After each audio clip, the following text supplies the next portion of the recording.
नमस्कार दोस्तों। जब कोई व्यक्ति किसी सर्कुलर ट्रैक पर चलता है तो घूम फिर कर वापस उसी बिंदु पर पहुंचता है जहां से उसने चलना शुरू किया था। पर मेरे साथ सर्किल की इस जर्नी में ऐसा नहीं होगा। हम वहां नहीं पहुंचेंगे जहां से हमने चलना शुरू किया है, हमें भी बहुत आगे जाना है। तो इस वीडियो को शुरू करने से पहले मैं एक बार फिर से वही बात दोहराना चाहूंगा कि सर्किल सीरीज की सारी वीडियोस को आपको सीक्वेंस में ही देखना है, तभी आपको मैक्सिमम बेनिफिट होगा। तो इस पर्टिकुलर वीडियो में हम कुछ क्वेश्चंस को तो सॉल्व करेंगे ही करेंगे, लेकिन उससे पहले मैं कुछ बहुत ही इंपॉर्टेंट केसेस आपके साथ में डिस्कस करना चाहता हूं। इन केसेस से बहुत सारे क्वेश्चन विभिन्न प्रतियोगी परीक्षाओं में आते रहते हैं, और अगर आप सेट वगैरह लगाते होंगे तो इन फिगर्स पे बहुत सारे क्वेश्चन आपको दिखते होंगे। तो बहुत ही ध्यान से देखिएगा, और मेरे चैनल को तो आपने बिना बोले सब्सक्राइब कर ही लिया होगा, उसके लिए बहुत बहुत शुक्रिया। सपोज ये कोई साइक्लिक क्वाड्रिलैटरल है, ए बी सी डी, और इसकी इन दोनों भुजाओं को यानी AD और BC को बढ़ाने पर ये बिंदु P पर एक दूसरे को इंटरसेक्ट करते हैं। अब इस तरह के फिगर में अगर हमें ये वाला एंगल और ये वाला एंगल, ध्यान से सुनिए, ये वाला एंगल और ये वाला एंगल एक ही लाइन में, या फिर ये वाला एंगल और सीधे ये वाला एंगल अगर गिवन हो तो हम सारे एंगल्स को फाइंड आउट कर सकते हैं। तो चलिए एक एग्जांपल के माध्यम से इसको समझते हैं, और इस एग्जांपल में इन्हीं दोनों एंगल्स को ले लेते हैं। सपोज करिए कि ये 80 डिग्री है और ये सपोज करिए कि 70 डिग्री है। अब देखिए ये 80 डिग्री है और ये 70 डिग्री है, तो इससे बाकी बचे हुए एंगल्स को हम कैसे फाइंड आउट करेंगे। ये 80 डिग्री है तो ये बताया जा सकता है, ये होगा 100 डिग्री चक्रीय चतुर्भुज वाले थ्योरम से।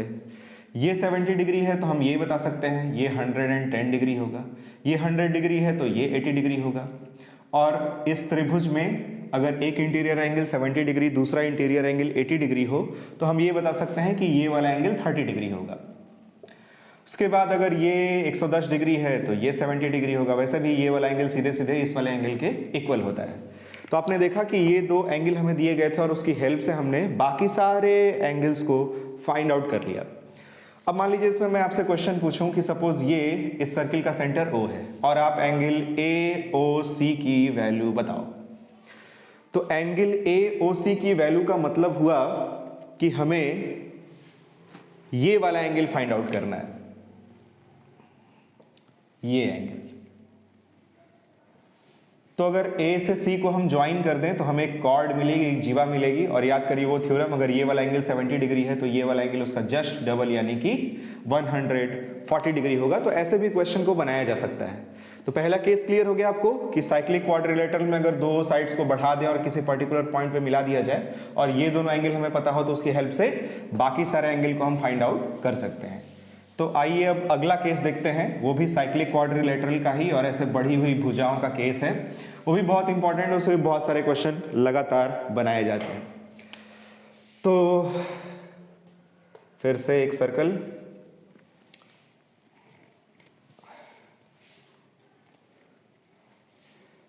इसको बढ़ा देते हैं और इसे भी बढ़ा देते हैं। मान लीजिए ये पॉइंट P पे और ये पॉइंट Q पर इंटरसेक्ट होते हैं, ये A, ये B, ये C और ये D। इसमें भी एक सर्कल है और एक साइक्लिक क्वाड्रिलेटरल ABCD है। इसकी इन दो साइड्स को बढ़ाने पर वो पॉइंट P पर और इन दोनों साइड्स को बढ़ाने पर वो पॉइंट Q पर मिलते हैं। इसमें भी वंस अगेन अगर ये वाला एंगल और ये वाला एंगल या फिर ये वाला एंगल और ये वाला एंगल हमें पता हो तो हम बाकी सारे एंगल्स को निकाल सकते हैं। तो चलिए इसको भी एग्जाम्पल के ही माध्यम से हल करके देखते हैं। सपोज ये एंगल 90 डिग्री है, 90 डिग्री लग भी रहा है, और ये वाला एंगल सपोज 60 डिग्री है। तो देखिए बाकी सारे एंगल्स को हम कैसा निकालेंगे। अगर ये 90 डिग्री होगा तो ये भी 90 डिग्री होगा, ये 90 डिग्री होगा तो ये भी 90 डिग्री होगा, क्योंकि आमने सामने के कोणों का योग 180 डिग्री होता है। ये 90 डिग्री होगा तो ये भी 90 डिग्री होगा। फिर देखिए ये 90, ये 60। तो इस ट्राइंगल को अगर हम देखें ध्यान से, यानी ट्राइंगल ABP को, और दो इंटीरियर एंगल हमें पता है 90 और 60, तो ये वाला एंगल हम बता सकते हैं कि ये 30 डिग्री होगा। ये 30 डिग्री है तो ये 30 डिग्री होगा, ये 30 डिग्री है तो ये 30 डिग्री होगा, और ये 90-30 तो ये 60 डिग्री होगा, और ये अगर 30 है तो ये हम बता सकते हैं ये आएगा 150 डिग्री। तो आपने देखा इसमें हमने ये एंगल 90 डिग्री और ये एंगल 60 डिग्री लिया था और उसकी हेल्प से बाकी सारे एंगल्स को हमने फाइंड आउट कर लिया है। तो एग्जाम में तो कोई एक ही पर्टिकुलर एंगल हमसे पूछा जाता है, निकलवाया जाता है, पर इस प्रोसेस से आपको ये क्लियर हुआ होगा कि कैसे हम इंटरलिंक करके इन दो एंगल के हेल्प से बाकी सारे एंगल्स को फाइंड आउट कर सकते हैं। अब आगे बढ़ते हैं, इसमें एक और केस देखते हैं। वो केस भी बहुत ही इंपॉर्टेंट है और बहुत सारे क्वेश्चन उस केस पे भी बनाए जाते हैं, पूछे जाते हैं, पूछे गए हैं। ये केस भी बहुत ही इंपॉर्टेंट है और ये केस पिछले दोनों केसेस से अलग है। इसमें भी एक साइक्लिक क्वाड्रिलेटरल है और उसकी दो साइड्स को आगे बढ़ाया गया है और मान लीजिए वो पॉइंट P पे एक दूसरे को इंटरसेक्ट करते हैं। ये पॉइंट A, ये B, ये C और D। अब की बार हमें इसमें सेंटर भी लेना है। सपोज वृत्त का केंद्र है O और इस चतुर्भुज के चारों शीर्षों को बिंदु O से ज्वाइन कर देते हैं। ऐसे फिगर में, ऐसे क्वेश्चन में अगर हमें ये वाला एंगल पता हो, एक ये वाला एंगल पता हो, मतलब एक इस ट्रायंगल का एक इंटीरियर एंगल पता हो, एक इस वाले ट्रायंगल का इंटीरियर एंगल पता हो और एक इस ट्रायंगल का भी इंटीरियर एंगल अगर पता हो, तो हम उसकी हेल्प से बाकी सारे एंगल्स को फाइंड आउट कर सकते हैं। जैसे सपोज इसको थीटा ई ले लेते हैं, या थीटा 1 ले लेते हैं, ये थीटा 2 ले लेते हैं और ये थीटा 3 ले लेते हैं। अब बहुत ही ध्यान से देखिएगा, यहाँ कोई पर्टिकुलर वैल्यू नहीं ली गई है, लेकिन आई होप आपको समझ में आ जाएगा। ये थीटा 1 है तो ये भी थीटा 1 होगा, ये थीटा 1, ये थीटा 1, टोटल 2 थीटा 1। ये एंगल आएगा पाई माइनस 2 थीटा 1। वैसे ही ये थीटा 2 तो ये भी थीटा 2। हम ये बता सकते हैं कि ये वाला एंगल पाई माइनस 2 थीटा 2 आएगा। वैसे ही ये थीटा 3 तो ये भी थीटा 3 और ये आएगा पाई माइनस 2 थीटा 3। फिर हम ये बचा हुआ एंगल भी निकाल सकते हैं। फिर इस बचे हुए एंगल की हेल्प से हम ये वाला एंगल और ये वाला एंगल भी निकाल लेंगे।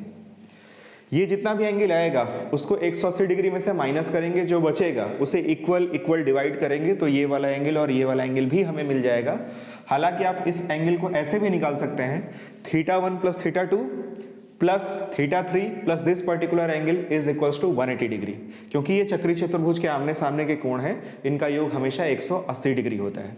ये वाला एंगल निकल गया, ये वाला एंगल निकल गया, ये वाला एंगल निकल गया। तो इस पूरे स्ट्रेट एंगल जो कि 180 डिग्री होता है, अगर हमें ये वाला एंगल और ये वाला एंगल पता है तो हम ये बचा हुआ एंगल भी निकाल सकते हैं।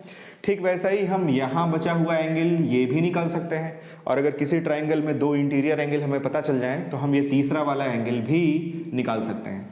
तो आप देख सकते हैं इन तीन छोटी छोटी इंफॉर्मेशन से हमने इस फिगर में जितने भी एंगल्स बन सकते थे सभी को निकाला।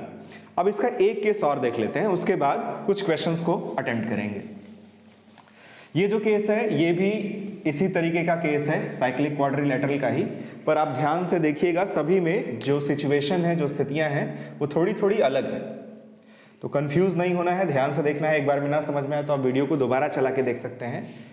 सपोज करिए कि ये फिर से एक ऐसा ही साइक्लिक क्वाड्रिलेटरल है, ए बी सी डी और ये पॉइंट P।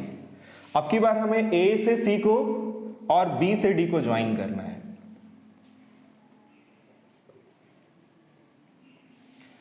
और मान लीजिए इन दोनों का जो इंटरसेक्टिंग पॉइंट है वो है पॉइंट E। इसमें भी हो सकता है हमें कुछ एंगल्स दिए जाएं और बाकी एंगल्स को निकालने के लिए कहा जाए। इसमें देखिए एक तो हमें आप देखेंगे जनरली बुक में ये वाला एंगल दिया होगा और एक ये वाला एंगल दिया होगा। तो चलिए इसको एक एग्जांपल की हेल्प से सॉल्व कर लेते हैं। इसको सपोज 30 डिग्री ले लेते हैं और ये 50 डिग्री ले लेते हैं और देखते हैं इन दोनों की हेल्प से हम और कितने एंगल्स को निकाल सकते हैं। सबसे पहली बात, ये 30 डिग्री है तो ये वाला एंगल कितना होगा जल्दी से बताइए। ये भी होगा 30 डिग्री, क्योंकि CD एक कॉर्ड है और एक ही वृत्तखंड में बने कोण बराबर होते हैं। तो CD जीवा द्वारा बिंदु A पर जितना कोण अंतरित होगा उतना ही कोण बिंदु B पे भी अंतरित होगा। तो ये 30 डिग्री, तो ये भी 30 डिग्री। उसके बाद ध्यान से देखिए, बहुत ही ध्यान से, एक ट्राइंगल ACP आपको दिख रहा होगा, इसमें एक इंटीरियर एंगल 30, एक इंटीरियर एंगल 50, तो ये जो एंगल है ये हम पूरा पूरा बता सकते हैं, ये हो जाएगा 100 डिग्री। ठीक वैसा ही एक आप ट्राइंगल BPD को भी देख सकते हैं, इसमें भी एक इंटीरियर एंगल 50 और दूसरा इंटीरियर एंगल 30, तो ये तीसरा इंटीरियर एंगल हम बता सकते हैं ये होगा 100 डिग्री। ये अगर 100 है तो हम ये बता सकते हैं कि ये 80 डिग्री होगा, ये 80 और ये 30, तो हम ये बता सकते हैं कि ये 70 डिग्री होगा, ये 70 डिग्री होगा तो ये भी 70 डिग्री होगा, ये 110 डिग्री होगा, ये भी 110 डिग्री होगा। वैसे ही ये 100 डिग्री है तो ये बचा हुआ एंगल ये 80 डिग्री होगा। फिर वैसे ही सारे एंगल देखिए इसमें मैक्सिमम हम लोगों ने निकाल लिए हैं। ये सर्कल का सेंटर तो नहीं है, इसलिए ये वाला एंगल और ये वाला एंगल हम कह नहीं सकते कि ये बराबर होगा, और ये जितनी भी इंफॉर्मेशन है इससे ये वाला एंगल और ये वाला एंगल फाइंड आउट नहीं हो पाएगा। आप चाहे तो ट्राई कर सकते हैं, पर ये वाला एंगल और ये वाला एंगल फाइंड आउट नहीं हो पाएगा।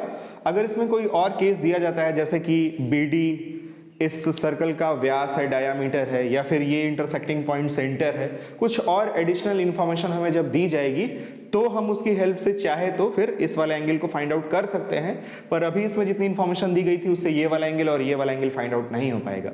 तो जितना हमें क्वेश्चन में डेटा गिवन था उससे जितना एंगल हम लोगों ने निकाल सकते थे निकाल लिए हैं। तो ये कुछ 4 केस आपको क्लियर हुए होंगे। ऐसे बहुत सारे क्वेश्चन आपको बुक्स में और विभिन्न प्रैक्टिस सेट में देखने को मिलेंगे। तो अब आगे बढ़ते हैं और इतना जितना भी कुछ हम लोगों ने अभी तक स्टडी किया है उस पर कुछ और क्वेश्चंस को लगा के देखते हैं। और आइए अब इन थ्योरम्स पे और इन केसेस पर बेस्ड बहुत ही इंपॉर्टेंट चुने हुए क्वेश्चंस को सॉल्व करते हैं। आप चाहे तो वीडियो को पॉज करके ट्राई मार सकते हैं। इस पर्टिकुलर पहले क्वेश्चन में हमें एंगल CBD की वैल्यू को कैलकुलेट करना है, तो पॉज करिए, एक बार ट्राई करिए। तो कुछ निकाला आपने या नहीं निकाला?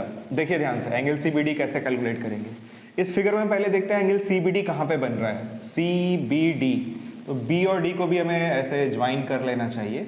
हमें ये वाला एंगल कैलकुलेट करना है। अगर आप ध्यान से देखें तो ये डिस्कस किए हुए केसेस में से ही एक है।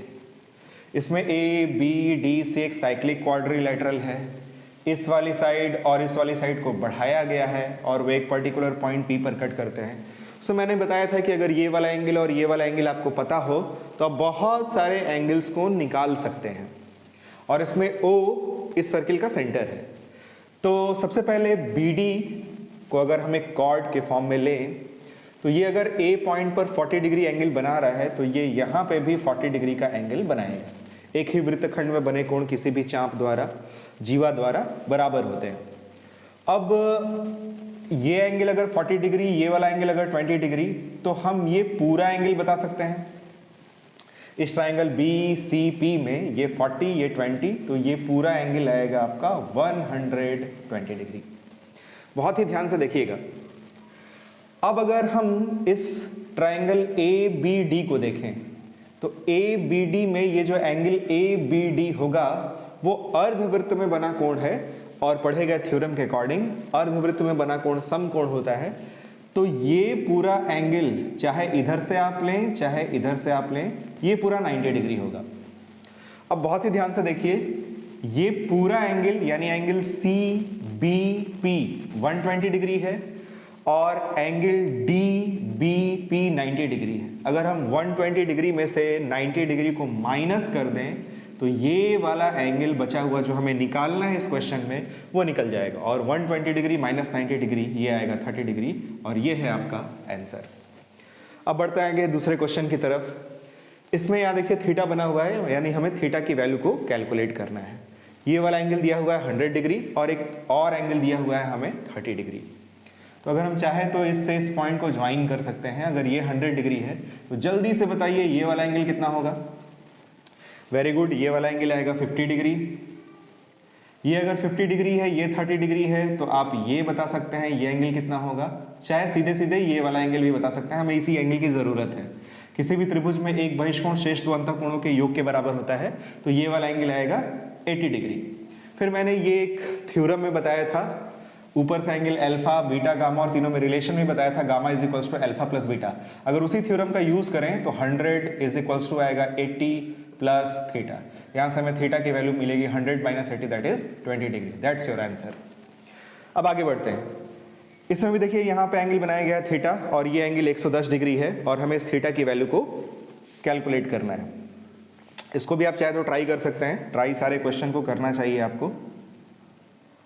ये अगर 110 डिग्री है तो क्या ये वाला एंगल और ये वाला एंगल बताया जा सकता है? बिल्कुल बताया सकता है। ओ अगर सर्किल का सेंटर है तो ये एक आइसोसेलेस ट्रायंगल होगा, ये वाला एंगल सेम होगा। 180 माइनस 110 70 डिग्री और 70 डिग्री को अगर आप दोनों बराबर बराबर भागों में बांटेंगे तो ये वाला एंगल 35 डिग्री और ये वाला एंगल भी 35 डिग्री होगा। फिर अगर इसको आप एक कॉर्ड के फॉर्म में लें तो ये जीवा जितना कोण इस बिंदु पर अंतरित करेगी उतना ही इस बिंदु पे भी अंतरित करेगी, तो ये वाला एंगल भी 35 डिग्री ही होगा एंड दैट्स योर आंसर। अब इस क्वेश्चन की तरफ चलते हैं। इस क्वेश्चन में Q पॉइंट पे ये PQL एक टेंजेंट है, स्पर्शी है, और इस पर्टिकुलर पॉइंट R पे PRM ये भी एक स्पर्शी है, और यहाँ एंगल दिया हुआ है 60 डिग्री, यहाँ एंगल दिया हुआ है 50 डिग्री, और हमसे पूछा जा रहा है एंगल QSR बताओ। QSR का मतलब हमें ये वाला एंगल बताना है। तो इस वाले एंगल को कैलकुलेट करने के लिए आप चाहे तो Q से R को ज्वाइन करिए, फिर याद करिए थ्योरम, ये अगर 60 डिग्री है तो ये एंगल 60 डिग्री होगा, और ये अगर 50 डिग्री है तो ये 50 डिग्री होगा। और अगर किसी भी ट्रायंगल में दो अंतःकोण हमें पता हो तो तीसरा अंतःकोण हम बहुत ही सरलता से निकाल सकते हैं। 60 और 50 110 और 180 माइनस 110 ये आएगा 70 डिग्री, और ये होगा आपका आंसर। आप चाहे तो इसे दूसरे तरीके से भी फाइंड आउट कर सकते हैं। दूसरे तरीके से फाइंड आउट करने के लिए कोई बताएगा कैसे ये दूसरे और मेथड 2 से निकाला जा सकता है? देखिए, अगर आप इस पॉइंट को इससे और इस पॉइंट को इससे ज्वाइन कर दें, ये O सर्कल का सेंटर है, तो ये 50 डिग्री है तो ये 40 डिग्री होगा, वैसे ही ये 60 डिग्री है तो ये 30 डिग्री होगा। फिर अगर ये 40 है और ये 30 है तो मैंने बताया था एक थ्योरम में कि आप ये वाला एंगल निकाल सकते हैं। ये वाला एंगल होता है 2 times sum of these two, तो 40 और 30 70, 70 का 2 गुना 140, और अगर यहाँ एंगल 140 बन रहा है तो यहाँ उसका आधा बनेगा यानी कि 70 डिग्री बनेगा। तो किसी भी क्वेश्चन को आप बहुत तरीके से सॉल्व कर सकते हैं, बहुत सारे थ्योरम उसमें अप्लाई हो जाते हैं। एग्जाम में जिस तरह से स्ट्राइक किया आपको और जैसे आपने निकाल दिया आपका आंसर सही आ गया, वही मेथड बेस्ट मेथड है। तो आइए अब कुछ और चुने हुए क्वेश्चंस को सॉल्व करके देखते हैं, और आइए अब बढ़ते हैं वीडियो के आखिरी सेक्शन की तरफ और कुछ और बहुत ही बेहतरीन क्वेश्चंस को सॉल्व करते हैं। देखिए, इस वाले पर्टिकुलर क्वेश्चन में हमें इस थीटा डिग्री की वैल्यू को कैलकुलेट करना है। ये सब बहुत ही अच्छे लेवल के क्वेश्चन हैं, पर सिंस हमने बहुत सारे थ्योरम्स डिस्कस किए हैं तो आई होप अब आपको ये क्वेश्चंस आसान लग रहे होंगे। ये भी याद करिए, मैंने एक थ्योरम के फॉर्म में आपको पढ़ाया है कि अगर ये वाला एंगल 60 डिग्री हो, ये देखिए एक साइक्लिक क्वाड्रिलेटरल है और इसके इस वाले वर्टेक्स और इस वाले वर्टेक्स से टेंजेंट लाइंस ड्रॉ की गई हैं। वहाँ मैंने बताया था कि अगर ये वाला एंगल थीटा हो तो ये वाला एंगल आता है 90 डिग्री माइनस थीटा बाई 2, यानी उसको आधा करिए और 90 में से घटाइए, ये आएगा 60 डिग्री। तो अगर ये 60 डिग्री होगा तो ऑब्वियसली ये 120 डिग्री होगा, या डायरेक्ट भी मैंने इसे निकालने का फॉर्मूला बताया था, ये होता है 90 डिग्री प्लस थीटा बाई 2। तो ये अगर 60 है तो उसका आधा 30 डिग्री, और 90 प्लस 30 करोगे आप तो ये आपका 120 डिग्री आ जाएगा, और ये होगा आपका आंसर। इसमें देखिए कह रहा है फाइंड एंगल APB। APB हमें वो वाला एंगल निकालना है। ये भी एक थ्योरम है। इसमें भी ये अगर डायमीटर हो और इसको आप इस तरह से बढ़ाएं तो ये वाला एंगल अगर थीटा हो तो ये वाला एंगल वंस अगेन वही आता है 90 डिग्री माइनस थीटा बाई 2। तो 50 का आधा करिए 25, और 90 माइनस 25 अगर आप करेंगे तो ये आ जाएगा 65 डिग्री, और ये होगा आपका आंसर। फिर देखिए, इसमें पूछ रहा है ये वाला एंगल थीटा बताओ आप। तो अगर इसको हम एक कॉर्ड माने तो ये एंगल अगर 30 डिग्री है तो आप जल्दी से बताइए ये एंगल कितना होगा? वेरी गुड, ये भी 30 डिग्री होगा। फिर अगर हम इसको कॉर्ड मान लें, ये एंगल अगर 40 डिग्री है तो ये एंगल भी 40 डिग्री होगा। फिर अगर हम इसको कॉर्ड माने, ये एंगल 50 डिग्री है तो ये एंगल भी 50 डिग्री होगा। हालांकि इसका यूज़ नहीं है इस क्वेश्चन को सॉल्व करने में। अब देखिए, ये एक साइक्लिक क्वाड्रिलेटरल है और इसके आमने सामने के एंगल्स का जो सम है वो हमेशा 180 डिग्री होता है। तो 30 degree plus 40 degree plus theta plus 50 degree is equals to 180 degree. तो theta plus 120 degree is equals to 180 degree. यहाँ से हमें थीटा की वैल्यू मिल जाएगी 60 डिग्री, और ये होगा हमारा आंसर। इस वाले क्वेश्चन में हमें ये वाला एंगल थीटा कैलकुलेट करना है। ये वाला एंगल थीटा क्या इस पूरे एंगल के इक्वल होगा? याद करिए एक थ्योरम जिसमें किसी पर्टिकुलर पॉइंट पर अगर एक टेंजेंट ड्रॉ की जाती है और वो पॉइंट सर्कल के भीतर किसी ट्राइंगल का वर्टेक्स होता है, तो ये वाला एंगल इस इंटीरियर एंगल के इक्वल होता है। तो ये 100 डिग्री है, तो जल्दी से बताइए ये वाला एंगल और ये वाला एंगल सेम होगा और कितना कितना होगा? बिल्कुल सही, ये वाला एंगल होगा 40 डिग्री, ये भी होगा 40 डिग्री। तो हमें इस पूरे एंगल से मतलब है ये 40 डिग्री और ये 10 डिग्री, टोटल हो गया 50 डिग्री और वही इसके इक्वल होगा। ये होगा आपका आंसर।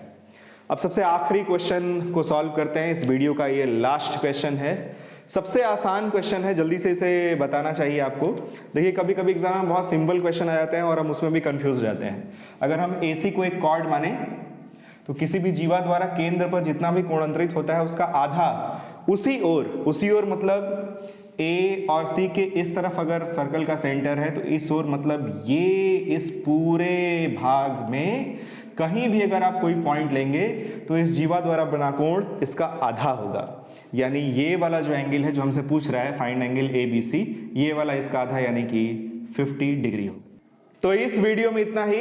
अब अगली वीडियो में सर्किल से रिलेटेड उन थ्योरम्स को देखेंगे जिनमें हम कोई पर्टिकुलर लेंथ निकालते हैं। हो सके तो इस वीडियो को अपने फ्रेंड्स के साथ में शेयर कीजिए। बहुत बहुत धन्यवाद।